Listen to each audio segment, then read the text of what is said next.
Joining me now is the Trump Organization Executive Vice President and President Trump's son, Eric Trump. Eric, great to see you.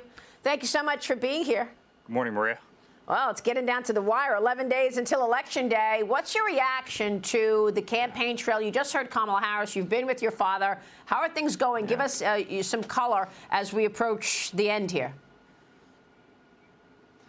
Well, first of all, I'm proud of the guy. I mean, I'm not sure, Maria, and I've been in this game for a long time. I'm not sure if I've ever seen him more locked in, having more fun. I mean, a lot of things really seem to be going his way right now, and I think everybody's, kind of feeling that. And, Kamala is certainly, I think, seeing that. But I was just with him in Georgia. I mean, we had 35,000 people. I mean, filled up an arena, the biggest crowd you could possibly imagine. I spoke at Butler. I mean, hundreds of thousands of people there. I couldn't see the end of the thing. But beyond that, the guy's just in great spirits. He's going out there. He's having a great time. And, frankly, he deserves it after kind of the hell that they've put him through over the last 10 years. But he's really doing great. He's really doing great. I mean, you're showing McDonald's right now on TV.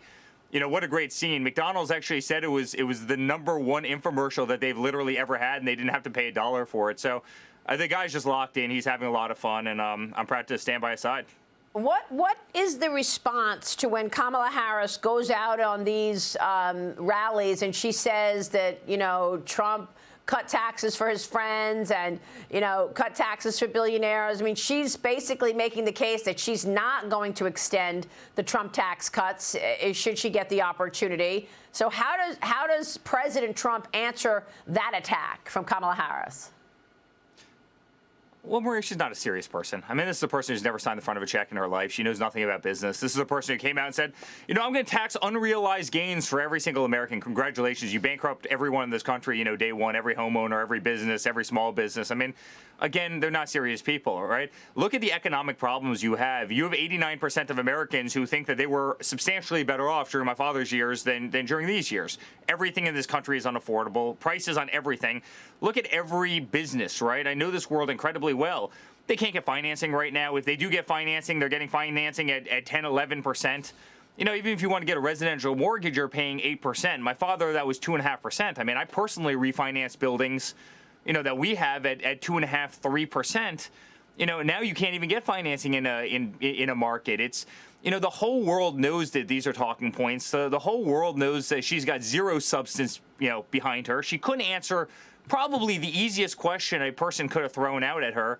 And by the way, and her economic policies have been disastrous for this nation. Hence the reason everything is going wrong. Hence the reason every small business is struggling. Hence the reason every, family, is in a cash crunch. Maria, right now you have 25% of this country who are behind on electric bills, right? You've got the highest credit card debt in the history of the nation, and that's before buy now, pay later, which adds, another hundreds of billions of dollars on top of that.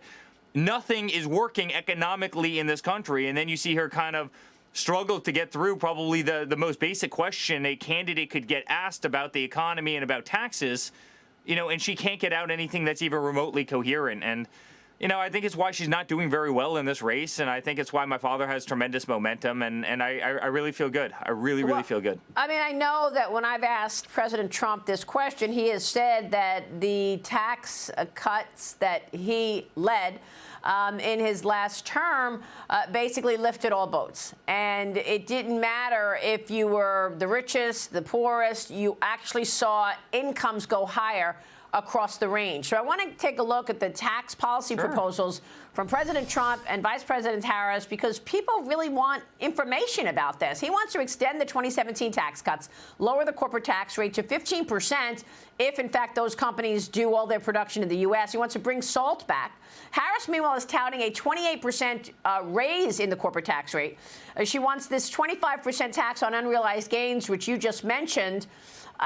Are these going to be policies that he's going to talk about tonight when he goes on with Joe Rogan? And tell me why a podcast like Joe Rogan is important. I know he's been cutting into lots of, Democrat strongholds like Black community, Hispanic community, but he's also looking for younger people. Is that the goal here with the Joe Rogan podcast? Yeah, Maria, there's no question about it. I mean, the reach of these podcasts are absolutely incredible.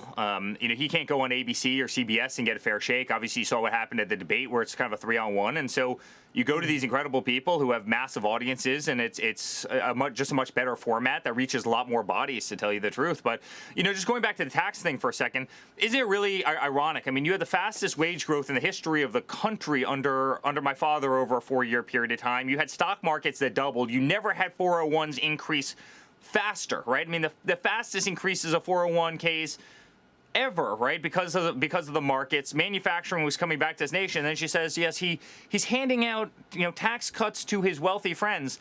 Isn't this the same guy who's doing no tax on tips, no tax on Social Security, and obviously no tax on overtime? Do you think that's helping his friends? Of course not. It's absolutely asinine. Whereas, really in the last 4 years, you've had the exact inverse problem where you've had zero wage growth in this nation. And at the same time, you've had massive inflation, which just crammed everybody down. So, you're getting crammed down by expenses while more and more people are working 2 and 3, jobs because they otherwise can't afford life. Yeah. It's a huge problem. And so, these talking points, Maria, are actually laughable. Well, we've seen that men generally are favoring President Trump, black men, Hispanic men. I'm wondering about this group of young people. I guess the Joe Rogan show commands, 18 to 30-year-olds is an important reach. How is President Trump doing there? And if we're seeing such distinct, different policies, why are these polls so close? Do you believe these polls? Yeah.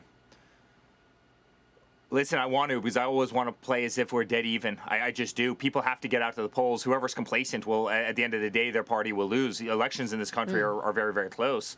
In terms of Joe Rogan, I mean, my father was doing Nelk Boys. My father has done so many podcasts. In fact, I've been the guy who has encouraged so much of it. There are these audiences that might not have the money to spend $400 for cable news every week, right? They're audiences who consume media a totally different way, maybe through YouTube or maybe through Hulu or maybe through streaming or, there's 100 different channels. People love podcasts, right? And you have honest voices who can have controversial, who's not being fed by corporate, the corporate elites. Again, you look at ABC, you look at CBS, you look at so many of the channels out there, I'd say with the exception of Fox, they are so one-sided. My father has got negative 92% coverage. Negative 90. Wow. He was the greatest president, greatest economy, peace in the Middle East, no wars. You're right to try, lowest taxes, best unemployment numbers in history. And yet, it's just they can't help themselves. And they're being told, you go from station to station, they use the exact same words. He's a fascist, he's a this, he's a that. Maria, people don't buy it anymore, but that's also why consumers want independent voice, in media. And that's why Joe Rogan, and that's why Patrick Bet-David, who's I'm about to go on literally right after this show, and so many other people are doing so incredibly well. Look at Bongino's podcast. Look at the power. Look at the audiences these people have. And it's because people want independent voice, not, kind of corporate media being, spoon-fed, their candidate of choice. Yeah, and then you've got President Obama there talking about how great her plans are when we are still waiting for her to articulate the plan. Eric, we got a spotlight on all of it. He's actually scolding. Maria, he's actually scolding the African-American. He's actually scolding African Americans for not going out, and the fact that she doesn't have support of that population is really remarkable. But I appreciate being on. It's great to see you. We heard Herschel Walker say the same thing earlier in the show. Eric, great to have you. Thank you so much, Eric Trump. Stay with us. We'll be right back.